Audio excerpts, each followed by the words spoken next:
Hello guys, welcome to my channel Shreya blog চ্যানেলে তোমাদের স্বাগতম। আজকে আমি একটা সকালে টিফিনের জন্য লাচা বানাতে গেছিলাম, তাই তোমাদের সাথে শেয়ার করলাম। তো প্রথমে আমি দুধটাকে গরম করে নিয়েছি। আমার কাছে লিকুইড দুধ ছিল না, তাই আমি গুঁড়ো দুধ জলের মধ্যে মিশিয়ে তৈরি করেছিলাম, আর তার মধ্যে দিয়ে দিলাম চিনি। তোমরা চিনির জায়গায় সুগার ফ্রি বা যেটা ইউজ করো সেটা ইউজ করতে পারো। আমি চিনি ইউজ করেছি কারণ আমাদের বাড়িতে চিনি অ্যাভেলেবেল ছিল। এখন অনেকেই বলবে এটা তো সবাই বানাতে পারে, আমি জানি এটা সবাই বানাতে পারে, বাট আমি সকালে বানিয়েছিলাম আর এটা একটু ডিফারেন্ট ধরনের বানাতে হয়েছিল, সেই জন্য আমি তোমাদের সাথে ভাবলাম একটু শেয়ার করে নিই।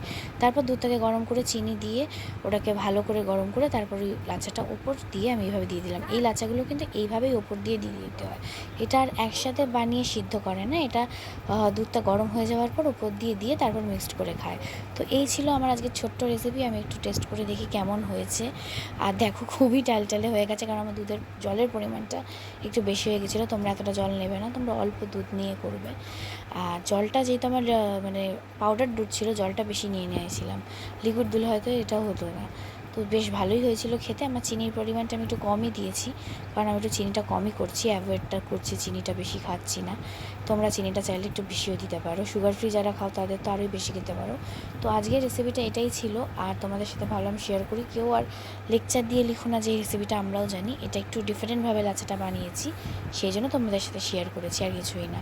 বাকিটা তোমাদের উপর নির্ভর করছে। আবার নতুন নতুন ভিডিও দিতে চ্যানেলকে সাবস্ক্রাইব করে দিও, লাইক করে দিও। Bye bye and love you.